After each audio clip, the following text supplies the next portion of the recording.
All right, people. So, David Benavidez, predictably, at least for me, stopped Anthony Yarde in 7 pretty one-sided rounds, it has to be said. Now, the reason why I say predictably is because when this fight was announced, my first thought was Benavidez is going to win this fight handily. And my prediction was Benavidez to win it on a late stoppage between rounds 10 to, or not rounds 10, rounds 8 to 10, thereabouts. So I was almost there. He stopped him in round 7. I thought he'd win it in one-sided fashion, and he did. I didn't think he would take the damage, Anthony Yarde, that he did. This right here was a damaging fight, to say the least. It's a fight that should have been stopped, in my opinion, maybe 2 rounds earlier than it was. And it's another reason why I just find Yarde such a frustrating fighter. Context. First time I saw Yarde, I remember, was on a Queensberry undercard just before he fought on Canelo versus Smith's undercard, Liam Smith. That was in 2016.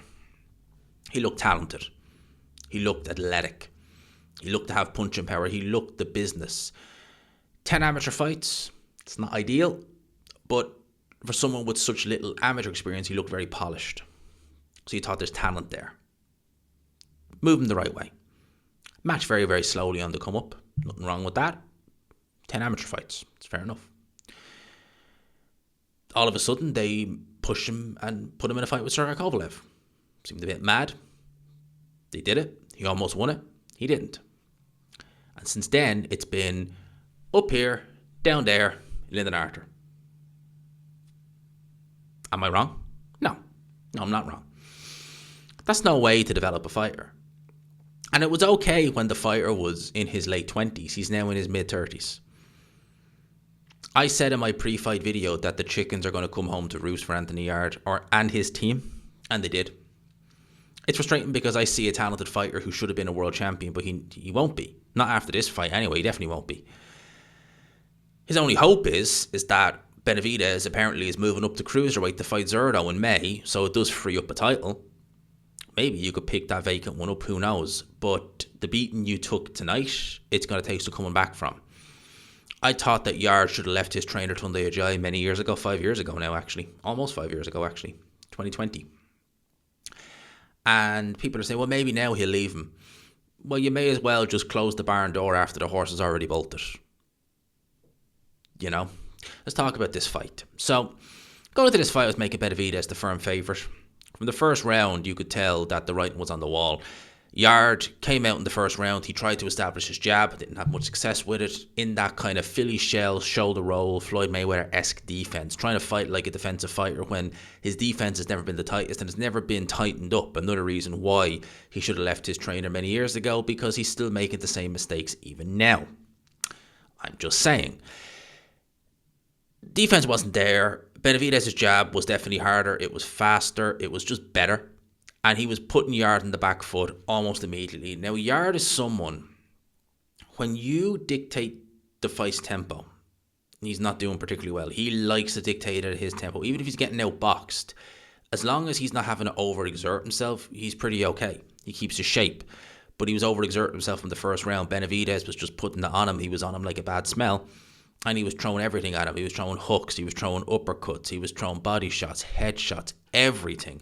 And not only was Anthony Yarde getting hit with a lot of them, he was letting himself be backed up to the ropes. He had nothing. He never really stood his ground. Like, he showed heart in a sense if he took a beating, but he never really sat on those shots and decided, right, let's just go, slug it out. I'm going to hit you hard and see what happens. Didn't do that. I think he should have sold out earlier, as in sold out, just gone for it from very early on. That would have been his best option. Because the longer he left it, the more he was taking a beating, the more his gas tank was draining, the less likely it was going to be that he was going to find something, and that was ultimately what happened.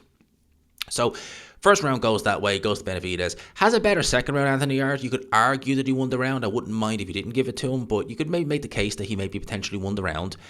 And then we get into round number 3, which is where the problems really started, because that's when Benavidez really turned it on. And, you know, people talk about Yarde's defense, you know, he moves and all the flash moves and all that jazz. Benavidez is very simple. High guard, very good head movement up close. Yarde couldn't penetrate the high guard. And whenever it got close, as I said, Benavidez was comfier. Yarde couldn't really have any success with any of his shots up close. Benavidez was slipping, he was avoiding them. He did a very good job defensively. And he was hurting Anthony Yarde from round 3 and really putting the beating on him. And that's when you started to see, okay, the writing's on the wall, and he's taking a bit of a beating here. Followed on in the 4th round.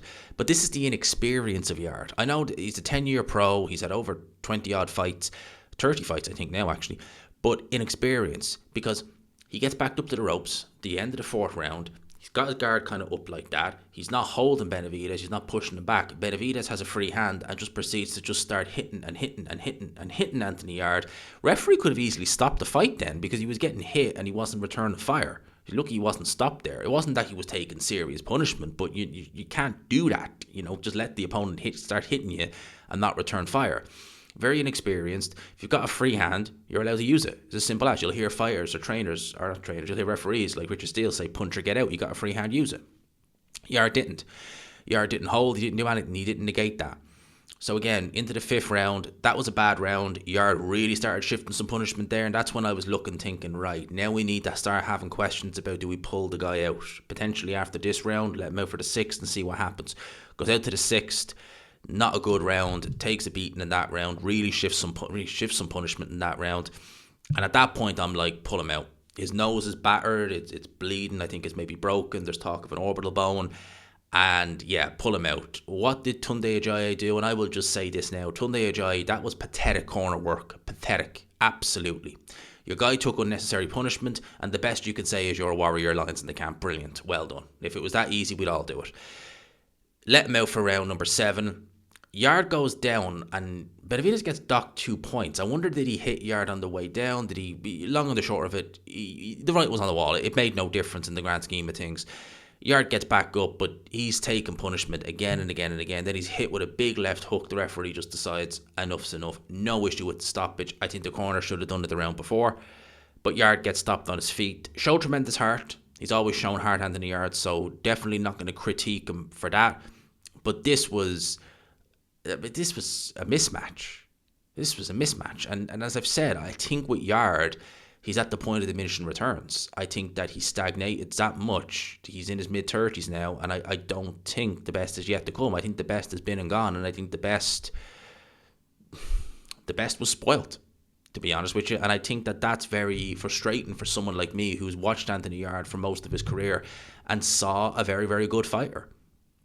I don't think he'll ever win a world title now, potentially at this stage. And even if he decides to leave Tunde, which is long overdue, I've said that before and I'll say it again, close the barn door after the horse has already bolted. That's what I think happened. So that was the fight. Those are my thoughts. Let me know yours in the comment section below. As a whole, the show was pretty good. Devin Haney, Brian Norman was awful, as to be expected. But Sam Noakes versus Dullah Mason was really, really good. Bam looked phenomenal, as he always does. So the undercard was really, really good. Or the prelims were really, really good as well. So the card itself was really good. Co-main event was a snooze fest. Main event was a mismatch. Simple as. That's what I got to say on that. Let me know your thoughts in the comment section below. I hope you enjoyed the video as always. If you could, people, smash the like button, hit subscribe, all of that good stuff. Until next time, I'm tired like the rest of us.